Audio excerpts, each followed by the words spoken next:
आज हम पढ़ेंगे मकड़ा और मक्खी के बारे में, जो आपकी किताब पाठ 17 से लिया गया है। इसके लेखक हैं अल्लामा इकबाल।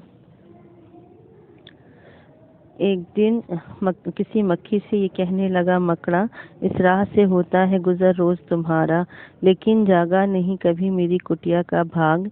भूले से कभी तूने यहाँ पाँव न रखा, गैरों से ना मिलो तो कोई बात नहीं है, अपनों से मगर यूं खिंच के ना रहना। आओ जो मेरे घर तो आदर है तुम्हारा, वह सामने सीढ़ी है जो स्वीकार हो आना। इन पंक्तियों में लेखक बताना चाह रहे हैं कि मकड़े ने मक्खी से कहा कि तुम रोज यहाँ से गुजरती हो पर मेरे घर कभी नहीं आती।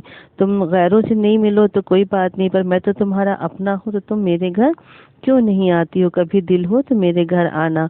मक्खी ने सुनी बात जो मकड़े से, तो बोली, श्रीमान किसी नादान को दीजिए या धोखा, इस जाल में मक्खी कभी आने की नहीं है, जो आपकी सीढ़ी पे चढ़ा फिर नहीं उतरा।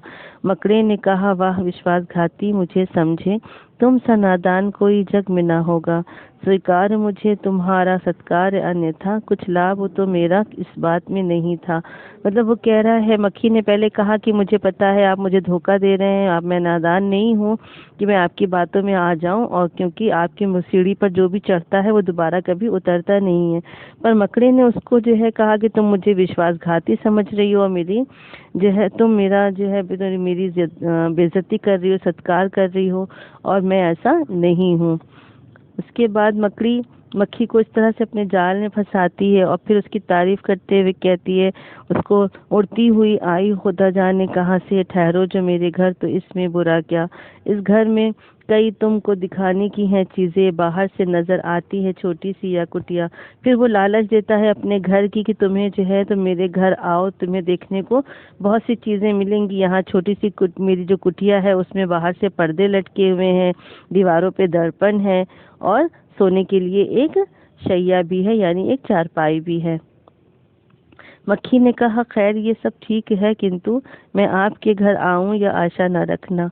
उन नर्म शैया से खुदा मुझको बचाए, सो जाए कोई उन पर तो फिर नहीं उठ पाए। फिर मक्खी कहती है कि अगर मैं तुम्हारी बातों में आकर के आ जाऊंगी तो मैं वहां से उठ नहीं पाऊंगी, और तुम्हारी ये जो नर्म शैया है जिसकी तुम मुझे लालच दे रहे हो, इससे खुदा सबको बचाए और मुझे भी, क्योंकि इस पे जो एक बार आ गया वो उठ नहीं पाएगा। फिर मकड़े ने कहा, मन में सुनी बात जो उसकी, फांसूं किस प्रकार उसे ज्ञान है इतना। फिर वो सोचने लगा कि मैं इसको किस तरह फांसूं, इसको तो सारी बातों का ज्ञान है, ये मेरी हर चाल को समझ ले रही है।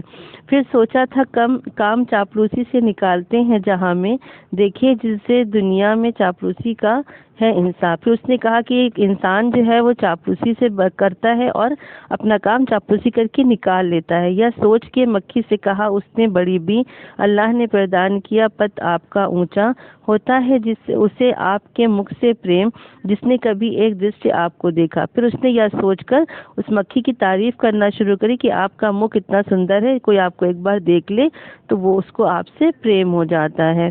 फिर उसने उसकी आंखों की तारीफ करते हुए कहा कि आंखें हैं कि जैसे हीरे की चमक, सर आपका अल्लाह ने मुकुट से सजाया, या सौंदर्य या वस्त्र या गुण या स्वच्छता, फिर उस पर या परला है उड़ते हुए गाना।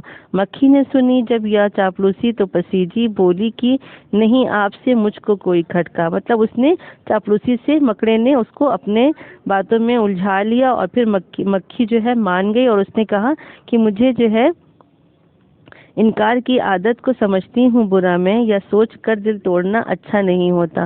तो उसने कहा कि मैं इनकार को जो है मैं बुरा समझती हूँ, इसलिए मैं आपका दिल नहीं तोड़ूंगी।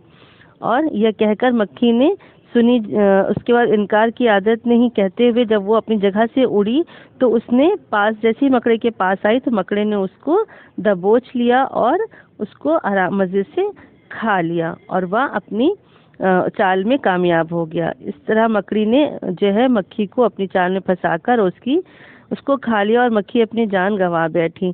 इसी तरह से हमने इस पाठ में ये सीखा कि इस तरह से शैतान भी हमें हर दुनिया की जो है लालच दे करके और अच्छी अच्छी चीज़ों को दिखा करके, उनकी लालच दे करके हमें बहकाता है और हमें अपने जाल में फंसा लेता है, और हम इस तरह से छोटे छोटे गुनाह करके गुनाहगार हो जाते हैं। तो हमें भी उसकी चापलूसी में नहीं आना चाहिए और उससे बचना चाहिए। धन्यवाद।